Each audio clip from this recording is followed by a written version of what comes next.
Okay, I think that's much better. So at this time, we will start the program. We'll start the ceremony. Here's what's going to happen. We will start with national anthem. I'll ask Quentin Brunsvold to come forward at this time. Following that, we'll have a short program, and then we'll cut the ribbon, and then following that will be the tours. So thank you, everyone, for being here. At this time, Marshal Fire Chief Quentin Brunsvold will sing the national anthem. Early light, what so proudly we hailed at the twilight's last gleaming, whose broad stripes and bright stars through the perilous fight for the ramparts we watched were so gallantly streaming, and the rockets' red glare, the bombs bursting in air, gave proof through the night that our flag was still there. Oh, say does that star-spangled banner yet wave o'er the land and of the free, and the home of the brave.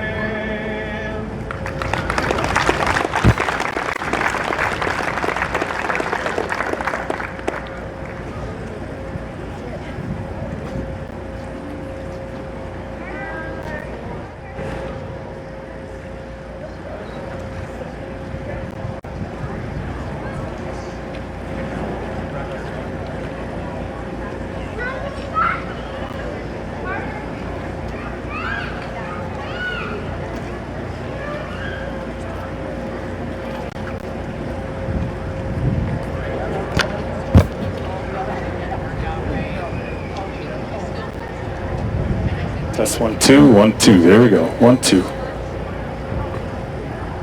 Thank you, Quentin.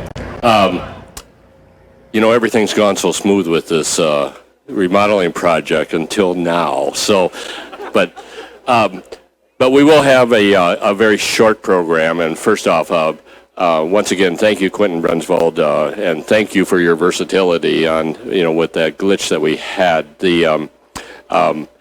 We have a number of things to celebrate.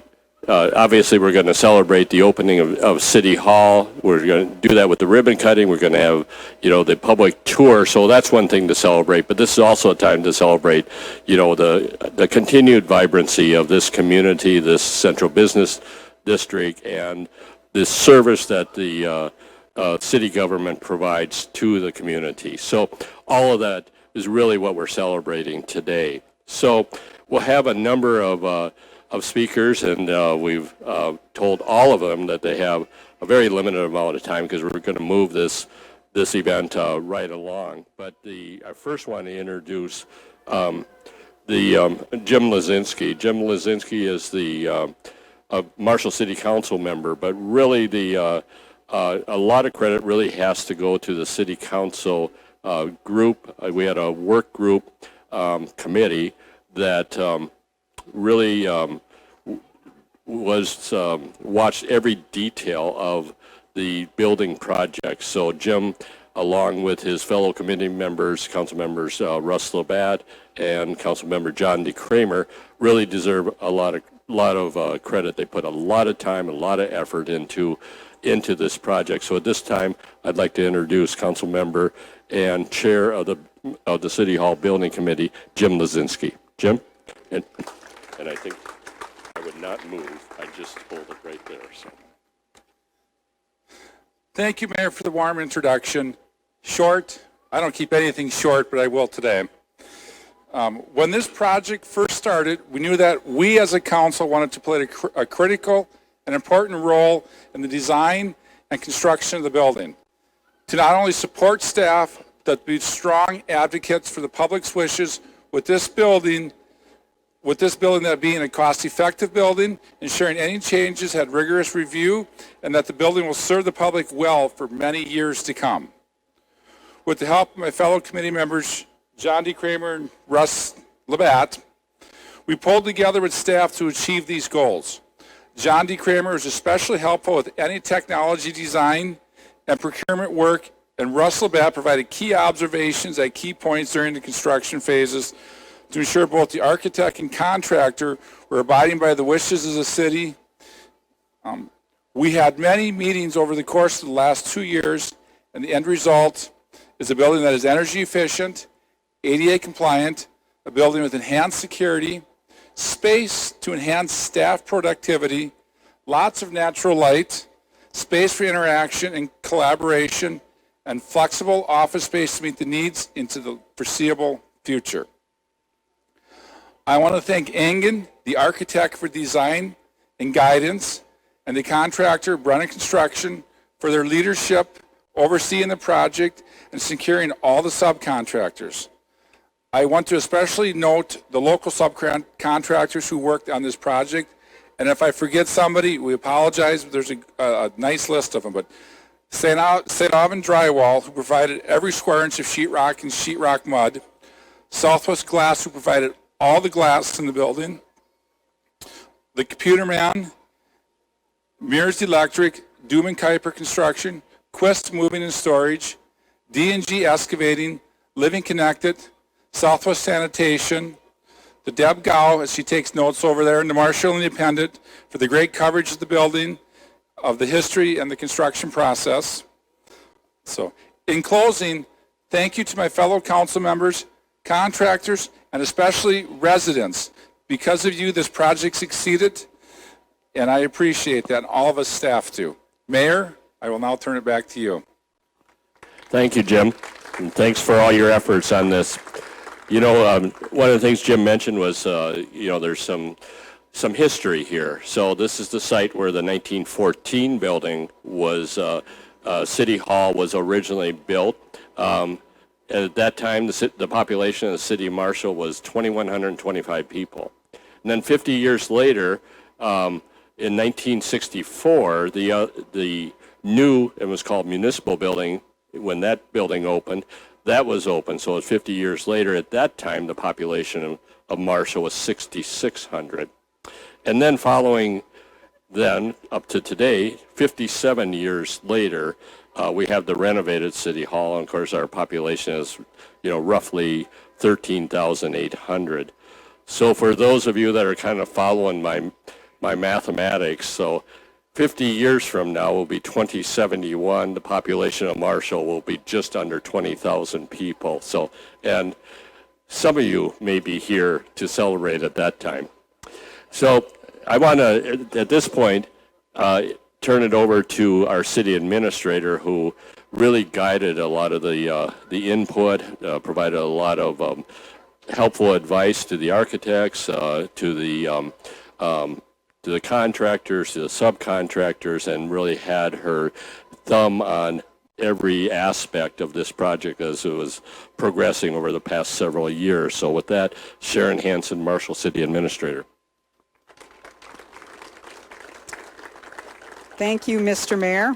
I remarked the other night that the council and the staff made a great team on this project. We really did work closely together and had great oversight by the council and the City Hall committee. We were always in it together and really appreciate all that. I do want to specifically mention some employees who played a leadership role with this project. And I know some of them are not here, but I want to mention them anyway. Glenn Olson, our retired Public Works Director, really did a lot of leadership over the last 15 years. And he was instrumental in the late 2017 in ensuring that we secured an architect and got bidding documents ready. Ray Hendrickson and Elia Gutman, our building inspection staff, they did a tremendous amount of work. And let me just say, they were really tough on us. So they were just as tough on the city as they were any other contractor or project within the city. But they did a great job. Scott Vandermillen filled in as an owner's rep. following Glenn's retirement. Carna Dwyer took, I think, 1 million pictures of the City Hall during the process. Dave Parsons helped us move in and out. I couldn't have done it without him. And of course, we always have Alex for our AV and technical needs. Kyle Box helped out as well. And that storm, anytime we had a financial question, she was there. She helped secure furniture. Sheila Dubbs, our HR director, we did a lot of this during COVID, and she maintained the ship through all that COVID planning. And then at the end of the day, she gave us keys to the place, so that was really important. And Dean Kudrin as well did a lot of miscellaneous items. He does our maintenance and a lot of miscellaneous item things. So a lot of employees did something, and we're really appreciative. On behalf of all of our staff, we're extremely grateful to the public for their support of this construction. In a short time we've been here, our productivity has increased 100%. We can serve the public better and more efficiently, and we have a greater sense of pride and commitment in what we do. Finally, there was some serious funds needed for this project because, after all, City Hall is the hub. All of our services emanate from this particular building, and they start right here. So we're really thankful to the community for all your support. Thank you.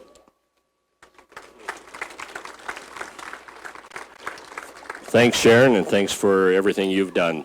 I'd now like to bring up, and it was mentioned, our architect was Ingen and Associates. I'd like to bring up Barbara Marks, as well as the representative of the contractors. The general contractor was Brennan, and if John Van Dyke, will be on deck then to speak next. So, Barbara?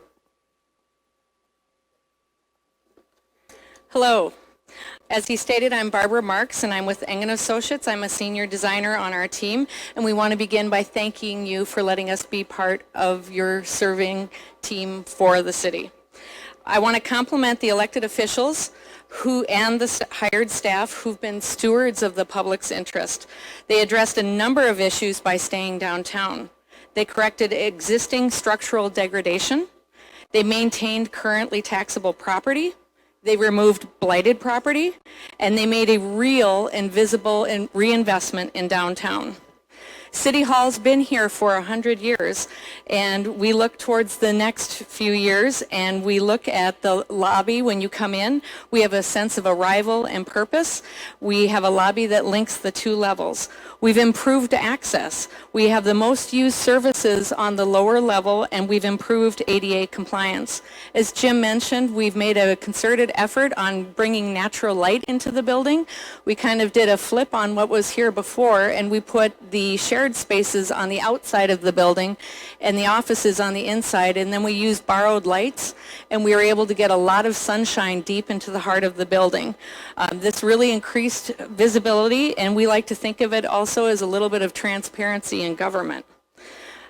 This is a building plan that was designed for change. We have private offices, open offices, collaboration areas, and meeting spaces. Flexibility is important. We know things are going to change. The decision that's right today may not be the right decision 5 years from now. So we incorporate things that don't get in the way of change. With our technology, we encouraged everyone to look towards how things can be done, not just the way things were done. And of course, safety and security of the public, the staff, and elected officials was always at the front of everybody's mind. So why was this done? I'd say it's the people. Marshall's power of the city is a call to exercise in harmony with the state and federal constitutions. Your leaders have made an effort to keep you, the people, in mind. Early in our project, we worked on a project statement for this work with the building committee, and it evolved into the City of Marshall will evaluate current and potential opportunities that will safely serve the public with practical solutions that are relevant to today's needs while remaining flexible for future change. I think you guys nailed it. In the end, I want to thank you for allowing our team to be a part of the Marshall legacy.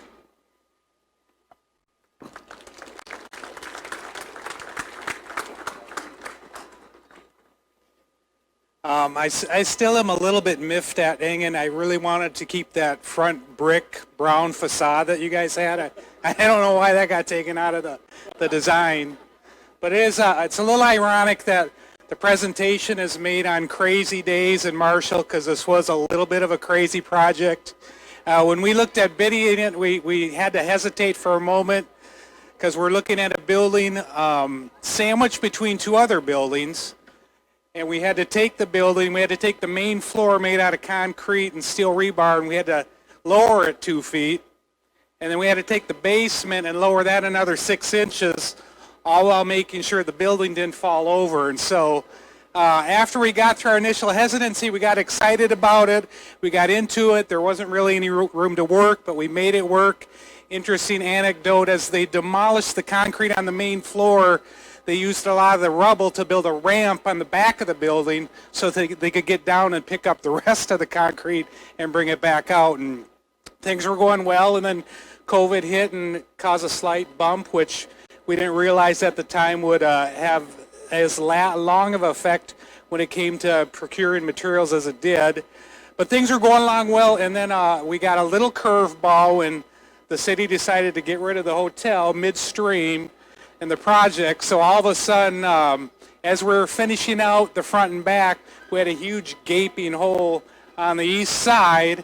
As we did that, we discovered that this building actually wasn't square to where it needed to be. So there are a lot of interesting components, but that's what construction is, and we had a great team.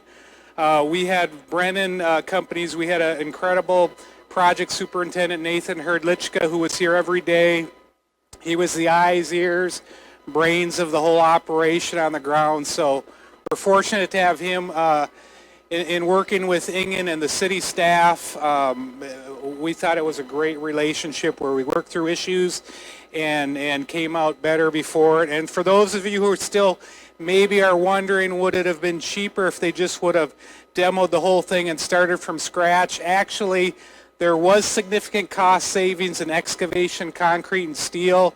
So even though it was much more difficult than a new construction project, it actually was more cost effective. So those of you who are wondering if the city did a good job stewarding the money, they did the best that they could. So it gives me great pleasure, along with Engen, the architects, the engineering team, and the team from Brennan, to present the City Hall, the not brand new but completely renovated City Hall, to the City of Marshall.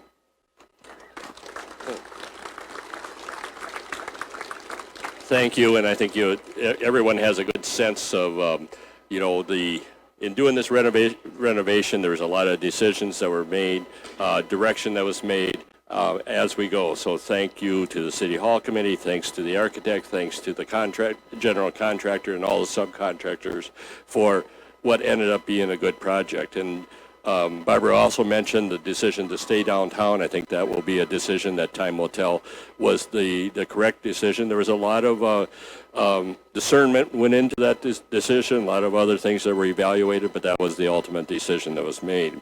I mentioned the 1964 building, and then going back through the history, there was considerable public interest, and in fact some controversy at that time about the location of the 1964 building. In fact, there was an editorial in the paper in 1964 that questioned that decision. But, I think over time, decisions are made, and then we learn that they're probably the correct decisions. Let me just recognize several other people before we have the ribbon cutting. I want the provost of SMSU, Russ Wasfeld, to raise your hand. We really had a great relationship with SMSU. It really stretched back to the original, or not the original, the 1964 building, which also served as the original administrative offices for SMSU. And of course, during this relocation,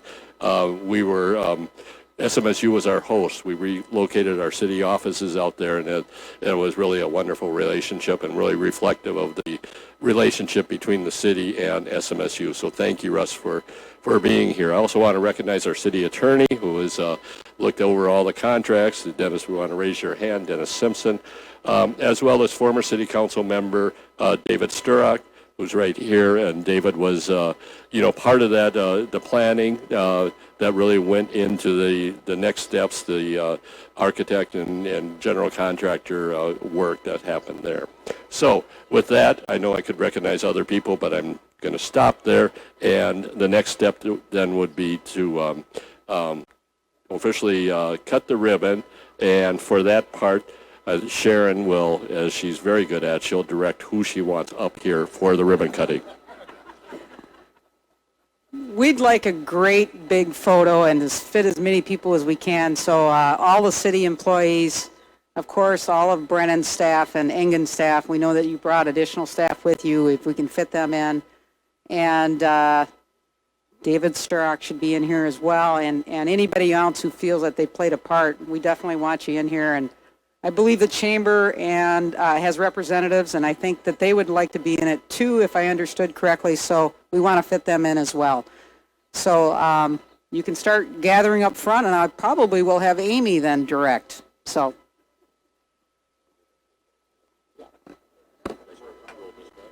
Sure.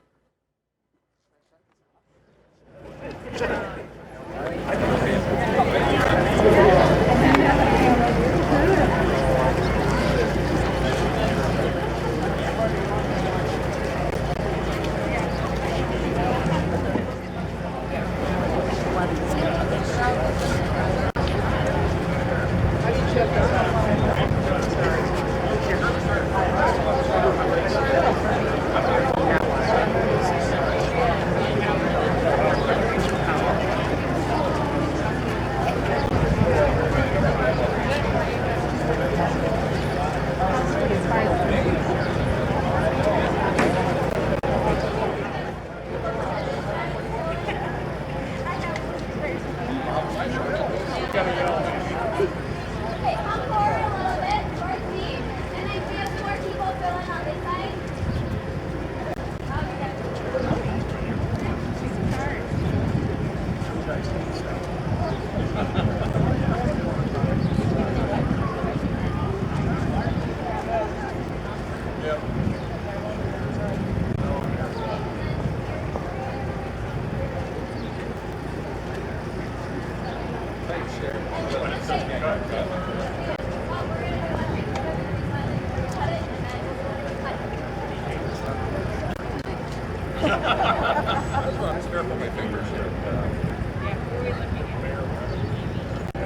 Oh, you're not stuck at Amanda. Look at Amanda first.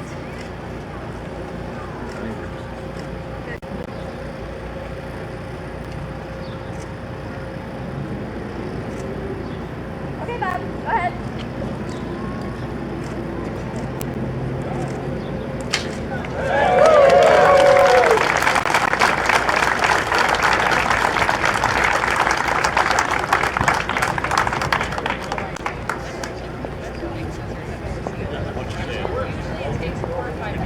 We don't have the mic anymore. We'll start having the tours. People can enter in.